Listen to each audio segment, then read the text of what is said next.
Putain, quelle grosse semaine de merde au niveau des affiches. Et bon, le festival de Cannes, ça aide pas. Hein.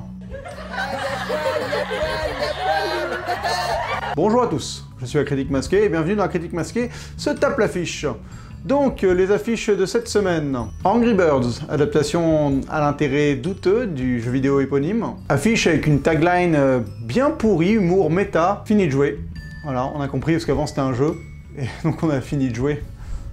Bravo les mecs, bien joué. Bon après faut pas que je sois trop dur parce que l'affiche est finalement assez sympathique. Les oiseaux en colère ont l'air d'avoir chacun leur petit caractère et au final ça dégage une atmosphère plutôt sympathique.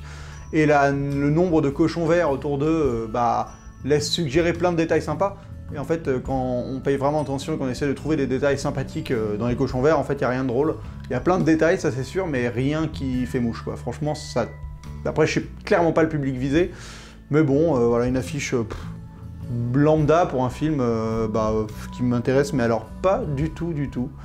Voilà, aucun intérêt pour moi Angry Birds. Alors après ça, on a l'affiche d'un film qui est en compétition à Cannes, et il y en aura plusieurs dans cette rubrique, parce que mine de rien, les films qui passent à Cannes sortent un peu aussi au cinéma quand même, sinon ce serait dommage. Donc l'affiche de The Nice Guy. Et bah oui, voilà, avec Russell Crowe et Ryan Gosling. Donc l'affiche de The Nice Guy joue clairement sur le côté rétro, sur le côté années 70. Ils ont d'ailleurs même utilisé la même typo que dans Boogie Nights, qui est quand même un film référence des années 70, donc clairement, voilà, ça a voulu être joué sur cette nostalgie-là. Le look des personnages aussi, on joue vraiment sur ce côté-là. On prend les deux comédiens, on les met dos à dos. Putain merde, c'est une constance, on a Sister qui sort cette semaine qui fait la même chose, mais j'y reviendrai. Donc dos à dos, enfin presque dos à dos pour ce coup. Et voilà, ils sont habillés dans les années 70, ils ont l'air un peu benets, rigolos. On joue sur leur charisme, on joue sur le contraste que ça s'appelle The Nice Guy et que évidemment ils n'ont pas l'air si nice que ça sur l'affiche vu qu'ils sont armés et que le mec a un gant américain. Enfin voilà, je suis pas plus intéressé que ça par cette affiche, je la trouve un peu faiblarde. Bon voilà, après l'argument marketing du film c'est les stars et l'époque, donc ils ont joué à fond le truc, ils ont joué années 70 et Ryan Gosling, Russell Crowe. Pourquoi pas les gars, pourquoi pas. Après on a d'autres affiches pour ce film qui sont des affiches individuelles que je trouve vraiment pas terrible, donc y a rien de spécial à dire dessus. Alors, autre film en compétition à Cannes, Maloute de Bruno Dumont. Là, Maloute affiche un peu blanchâtre, à l'excentricité évidente, qui représente une galerie de personnages un peu loufoques, Lucchini en tête, aviateur moustachu, là. Alors l'affiche me rappelle rapidement, mais bon, faut avouer que c'est pas forcément exactement ça, mais rapidement, elle me rappelle celle du Bon, la Brute et le Cinglé, le film coréen. Voilà, donc ça c'est plus le côté blanchâtre et surtout le mec bizarre au milieu qui a un casque d'aviateur et une capillité faciale douteuse. Et faut avouer quand même que l'affiche de Maloute promet un bon délire. Un film d'époque porté par un Lucchini totalement à l'ouest à mon avis. Ça risque d'être intéressant. Et il y a Juliette Binoche dans le rôle sur l'affiche. M'a l'air mais alors totalement à l'ouest également. Enfin plutôt au nord, parce que Bruno Dumont c'est un réalisateur du nord. C'est un ch'ti. Enfin bref, cette affiche elle me plaît surtout parce qu'il y a des noms dessus. Il y a Bruno Dumont, il y a Lucchini, il y a Juliette Binoche.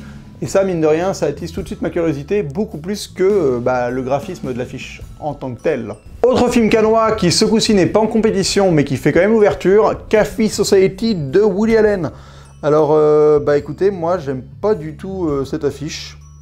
Enfin, c'est pas que je l'aime pas, en fait. C'est que je la trouve sans grand intérêt, quoi. Elle raconte pas grand-chose, c'est pas évident de se faire une idée. Bon, ok, il y a une longue liste de rôles, est-ce que ça annonce du bon? Écoutez, je pense pas, parce que la dernière fois que Woody Allen avait dégainé une aussi longue liste, c'était pour un film choral, et donc j'espère que celui-là n'en est pas un, c'était pour To Rome with Love, et vu que c'était horrible, j'espère qu'il va pas nous refaire la même merde. Alors pour finir avec les films cannois de la semaine, on a un film qui est pas en compétition, Money Monster de Judy Foster, où on a clairement l'impression que nos deux protagonistes regardent un truc très très dérangeant. Ça pourrait être quoi?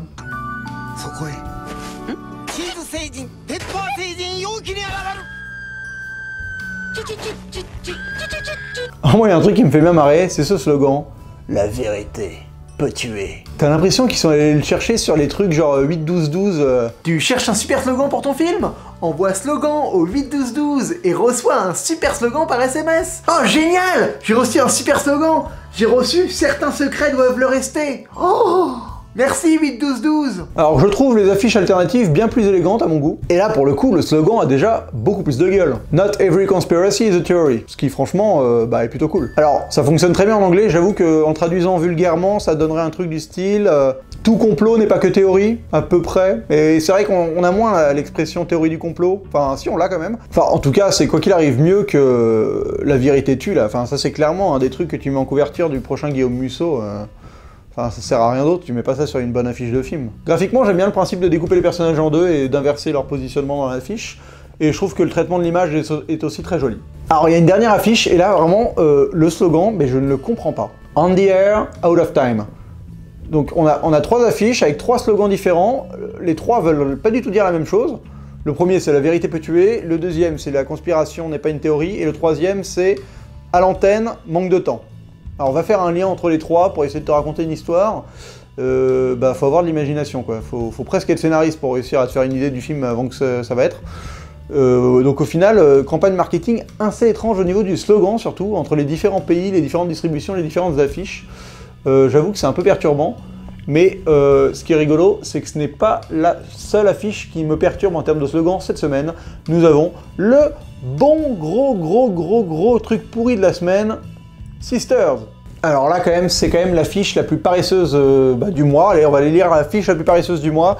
Fond blanc, 2 actrices qui regardent la caméra. Voilà. Alors en plus, ce qui est con, c'est que en France, nos amies Tina Fey et Amy Poehler, elles sont pas trop connues. Elles sont pas trop connues. Genre en France, t'as pas une grande communauté de personnes qui connaissent 30 Rocks et Park and Recreation. Donc c'est quand même étrange d'essayer de vendre ce film sur ces demoiselles-là, parce qu'elles ont pas... c'est vraiment un public de niche qui regarde ces séries-là, c'est pas des séries extrêmement bien diffusées en France. Donc c'est étrange d'avoir sorti une affiche aussi ringarde et aussi paresseuse, parce qu'en plus, si ça joue sur le contraste, genre, il y en a une qui est une délurée et une qui est une meuf coincée, enfin franchement, là en regardant vite fait l'affiche, je m'en rends pas compte. Je me rends pas compte qu'il y en a une qui est une espèce de coquine et l'autre qui est coincée, enfin là, elles ont l'air normales, quoi. Et ce slogan, oh, les grandes sœurs ne sont pas toutes exemplaires.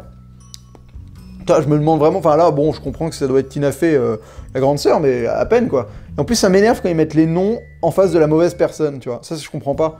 Enfin, mettez Tina Fey en face de Tina Fey, comme ça, au moins, on sait qui c'est, quoi. Enfin, moi, ça m'énerve quand ils font ça.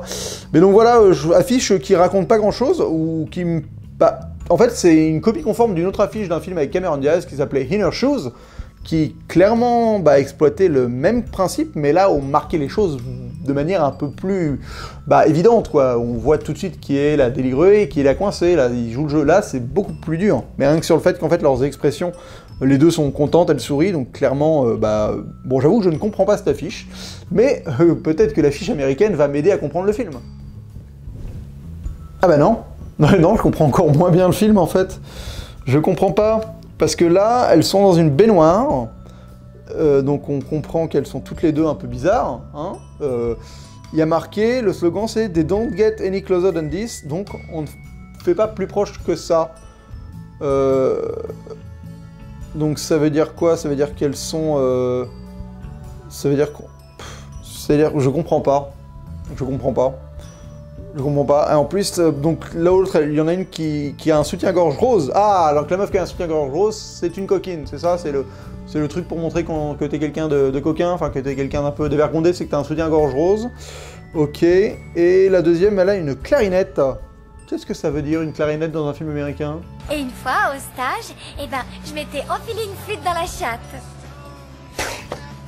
Ça veut dire que c'est une coquine aussi, hein. La dernière fois qu'on m'a parlé de clarinette...